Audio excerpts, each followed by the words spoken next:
श्रावण का पवित्र मास प्रारंभ हो चला है। 22 जुलाई से लेकर के पूरे 19 अगस्त तक यह सावन का महीना रहेगा।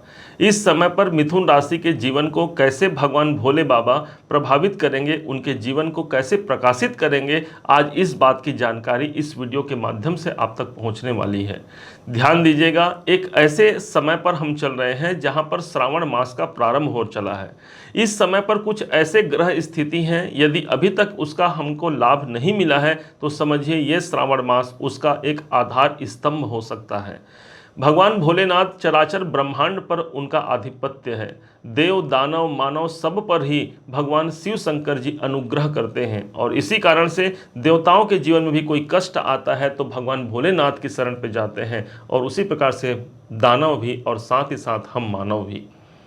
कहा जाए तो इस समय पर कुछ ऐसी ग्रह स्थिति है जिनके माध्यम से हम अपने समय को बेहतर बना सकते हैं। आज इसी बात को हम समझने जा रहे हैं।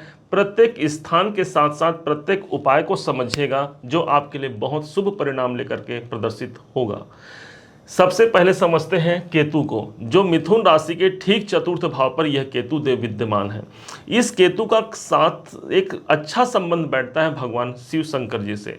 केतु को माना जाता है एक ऐसे ग्रह जो स्वयं सन्यासी हैं, साधु हैं, महात्मा हैं। इसीलिए जब केतु की दशा महादशा या प्रत्यांतर दशा आती है तो व्यक्ति के मन में भी एक वैराग्य की भावना जागृत हो जाती है। यही केतु चतुर्थ भाव पर बैठे हैं और उस हिसाब से यदि मानसिक अशांतियों का सामना करना पड़ रहा है मिथुन राशि को तो यह केतु का प्रभाव हो सकता है। यदि प्रॉपर्टी से जुड़े हुए कोई प्रॉब्लम चल रहे हैं तो ये भी केतु का ही परेशानी हो सकता है। कैसे अब भगवान शिव शंकर जी से इनका कनेक्शन बैठता है इसको समझिएगा। जो जितने भी साधु महात्मा हैं वो सब केतु के अंतर्गत आते हैं और कहाँ दिखते हैं भाई, सबसे साधु महात्माओं की जो जामात दिखती है हमें वो एकमात्र भोले बाबा के दरबार पर नजर आती है। जहाँ भी ज्योतिर्लिंग है या जहाँ पर भी शिव मंदिर है वहाँ पर आपको साधु सन्यासी मिल ही जाएंगे, अर्थात यही केतु है और इसका संबंध है भगवान भोलेनाथ से। जितने भी नागा बाबाओं होते हैं वो सब केतु से संबंध रखते हैं क्योंकि सभी के सभी एक निर्वित्त मार्ग पर होते हैं और शिव शंकर की आराधना पर संलग्न होते हैं। आप चाहे किसी भी देवी देवताओं को अपना इष्ट माने, लेकिन कोई भी व्यक्ति ऐसा नहीं जो भगवान शिव शंकर से दूर हो जाए। एक सहज रूप से दिखने वाले भोलेनाथ सब पर अनुग्रह करते हैं और इसी कारण से भगवान शिव शंकर की कृपा से यह केतु आपका सफल हो सकता है, सुंदर हो सकता है, मानसिक अशांतियों से मुक्ति दिला सकता है। इस श्रावण के मास में कहीं पर भी साधु संत महात्मा दिख जाए उनकी सेवा जरूर कीजिएगा क्योंकि यह चौमासा मास प्रारंभ हो गया है। वैसे भी 17 जुलाई का जो समय अभी गया है, इसी दिन से भोलेनाथ के जो इष्ट हैं भगवान नारायण जी, वो अभी इस समय पर एकादशी जो देवशयनी एकादशी है वो चली गई है। अर्थात भगवान नारायण योग निद्रा पर चले गए हैं। अब पूरे सृष्टि का कार्यभार भगवान देवाधिदेव महादेव के हाथों में है। इस समय पर यदि भगवान शिव की आराधना की जाए तो हमें वो सब कुछ प्राप्त हो सकता है जो हम वास्तव में हकदार होते हैं। इस समय पर साधु संतों की सेवा करना, उनके लिए कुछ विशेष पुण्य का कार्य करना एक शुभप्रद स्थान माना जाएगा।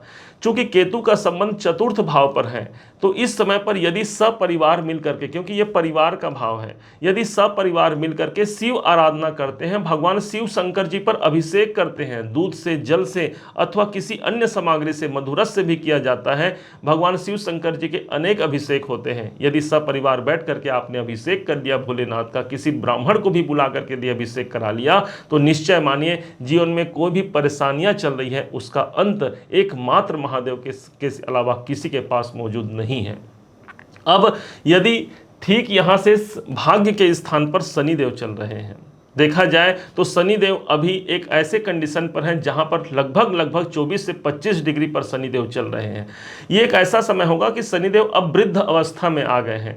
एक ऐसे ग्रह हैं शनिदेव जो आपके अपने योग कारक ग्रह बनते हैं। सदैव के लिए आपके भाग्य के जो स्वामी हैं यही शनिदेव हैं। इस कारण से भाग्य उन्नति में विलंब हो सकता है, परंतु ऐसा हो ही नहीं सकता कि मिथुन राशि अपने भाग्य को प्राप्त न कर पाए। इस शनिदेव का सीधा संबंध बैठता है भगवान शिव शंकर जी से। कारण क्या है समझिएगा। यही शनिदेव अटूट तपस्या के फलस्वरूप भगवान शिव शंकर जी को अपना गुरु बना लिया। भगवान शिव शंकर जी से इस शनिदेव ने गुरु दीक्षा लिया और भगवान शिव शंकर के जो दरबार होते हैं वहां पर हाथ जोड़ करके शनिदेव खड़े हुए आपको मिल जाएंगे। अर्थात कारण यही हुआ कि जो कर्म प्रधान होगा वही भगवान शिव शंकर जी के दरबार पर होगा। अर्थात जो भगवान शिव शंकर की कृपा लेना चाहता है, वो जो शनिदेव के जो परेशानियां हैं, जो प्रताड़ना है, इससे मुक्त होना चाहता है तो भगवान शिव शंकर का अनुसरण जरूर कीजिएगा। इस शनि का संबंध होता है काले तिल से और साथ ही साथ शमी के पत्र से। तो काला तिल और शमी के पत्र, इन दोनों को लेकर के पत्र को अर्पण कीजिए भगवान शिव शंकर जी में और कुछ जल लेकर के, गंगा जल मिला लीजिए और उसमें कुछ तिल मिला करके भगवान शिव शंकर जी का अभिषेक स्वयं कर सकते हैं। किसी शिव मंदिर में जा करके या शिवलिंग में या घर पर ही यह अभिषेक कर सकते हैं। विशेष तौर पर सोमवार के दिन या फिर प्रदोष का जब दिन आता है उस दिन जरूर कीजिएगा। शनि संबंधित परेशानियों से मुक्ति ही नहीं बल्कि भाग्य स्थान पर बैठे हैं, भाग्य उन्नति की कामना प्रबल हो जाती है। अब दूसरे घर पर आते हैं, दसम भाव पर आते हैं जहां पर राहु विद्यमान है। एक ऐसे स्थान पर राहुदेव विद्यमान है जो कि आपके कैरियर का स्थान है, कर्म का स्थान है। देखा जाए तो राहु का दसम भाव पर होना बहुत अच्छा फल प्रदान करता है क्योंकि यह कर्म का भाव है। एक ऐसे स्थान पर राहु है जहां पर राहु के अंदर वो जागृति की अधिक से अधिक बढ़ाना और इस कारण से कैरियर को अधिक बढ़ावा देना इस राहु का कर्तव्य बनता है। लेकिन इसके बाद भी यदि हमारे कैरियर में कुछ ऊंच नीच की स्थिति बनी हुई है, यदि हमें सही ढंग से अपनी प्रतिष्ठा प्राप्त नहीं हो पा रही है या फिर जिसके हम लायक हैं उस लायक तक हमें वो सफलता नहीं मिल पा रही है अपने कर्म क्षेत्र में, तो ध्यान रखिएगा ये राहु का संबंध बैठता है भगवान शिव शंकर जी से। समुद्र मंथन के समय पर जब अमृत पान करा रहे थे भगवान नारायण, तब उसी समय पर इस राहु को भगवान शिव शंकर जी ने काट दिया इनके गले को अपने सुदर्शन चक्र से। ऊपर का भाग तो राहु बना, नीचे का भाग केतु बना। केतु ने तो निर्वृत्त मार्ग के थे, अपना भगवान के उस दायित्व को उस निर्णय को स्वीकार कर लिया, लेकिन राहु ने स्वीकार नहीं किया और भगवान पहुंच गए भगवान देवाधिदेव महादेव के पास। कहे महादेव अब मैं कहाँ जाऊं, मेरे पास तो सिर्फ ये शीश है, मेरा अंग नहीं है, अब मैं क्या करूं। महादेव ने उसे अपने मुंडमाल में पिरो लिया और साथ ही साथ इन्हें वरदान दिया कि जो मेरी आराधना करता है अर्थात भगवान शिव शंकर की आराधना करता है तो हे राहु तुम उसको कभी भी कष्ट प्रदान नहीं करोगे। और इसी कारण से भगवान शिव शंकर के आराधक जो होते हैं सदैव राहु के प्रभाव से, दुष्प्रभाव से सदैव मुक्त होते हैं। ये जो समय चल रहा है वास्तव में इस समय पर राहु आपके कैरियर के भाव पर है।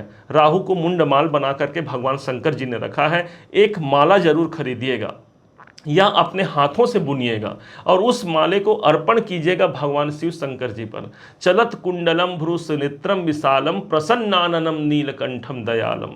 मुंड की माला धारण करते हैं भगवान शिव शंकर जी और उस मुंड की माला को भगवान अर्थात उस पुष्प की माला को जब भगवान शिव शंकर जी पर अर्पण करते हैं भगवान शिव शंकर जी का सानिध्य मिल जाता है। साथ ही साथ इस राहु के दोष से हम बच सकते हैं, मुक्त हो सकते हैं।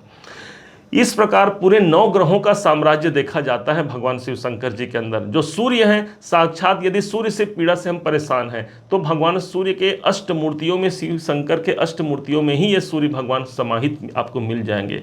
शास्त्र कहता है चंद्रमा मनसो जाता चक्षो सूर्यो अजायता। चंद्रमा मन है तो सूर्य आंखें हैं। भगवान शिव शंकर के आंखों के रूप में भगवान ये जो सूर्य नारायण है वो हैं। चंद्रमा को आपने देखा साक्षात भगवान शिव शंकर जी ने अपने मस्तक पर धारण कर रखा है। यही मंगल है जो भगवान के पसीने से उत्पन्न हुआ है। अर्थात पूरे के पूरे 9 ग्रहों को मेंटेन करना एकमात्र भगवान देवाधिदेव के पास है। इसलिए भारतवर्ष में अनेक भक्त आपको भगवान शिव शंकर के मिल जाएंगे और श्रावण का मास तो शिव भक्तों के लिए सबसे बड़ा पवित्र मास होता है, उनकी कामनाओं की सिद्धि के लिए, शिव की प्राप्ति के लिए।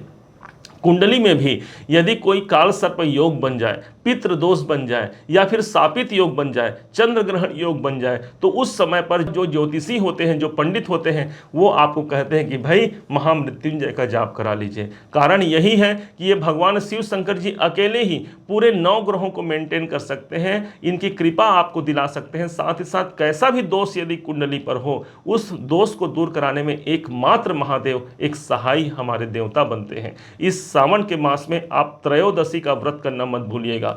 त्रयोदशी की जब तिथि आती है इस महीने 2 बार आएगी, और आप देख लीजिएगा इस त्रयोदशी का व्रत करते हैं और भगवान शिव शंकर जी को यदि आप जल अर्पण करके नमः शिवाय का मंत्र जाप करते हैं, आपके ऊपर शिव की कृपा जरूर बरसेगी। और यही श्रावण मास साक्षात भगवान शिव शंकर जी का दर्शन करके आप अपने परेशानियों से मुक्त हो जाएंगे। उम्मीद है आप सबने इसे समझा, आप सबने इसे जाना है। यदि आप इसे समझा है, जाना है, मेरे समझाने का प्रयास यदि आपको सार्थक लगा हो, मेरे समझाने का तरीका यदि आपको सार्थक लगा हो, तो हर बार की भांति इस बार भी अपना प्यार भरा लाइक और कमेंट करना कभी मत भूलिएगा। और हाँ, इस वीडियो को दूसरों तक शेयर जरूर कीजिएगा, क्योंकि श्रावण का पवित्र मास चल रहा है और इसे अच्छी बातों को दूसरों तक पहुंचाने से सदैव हमारे ज्ञान में वृद्धि होती है, भाग्य में वृद्धि होती है। पुनः एक बार फिर आप सभी का दिवस बहुत मंगलमय हो, इन्हीं शुभकामनाओं के साथ। जय श्री राम।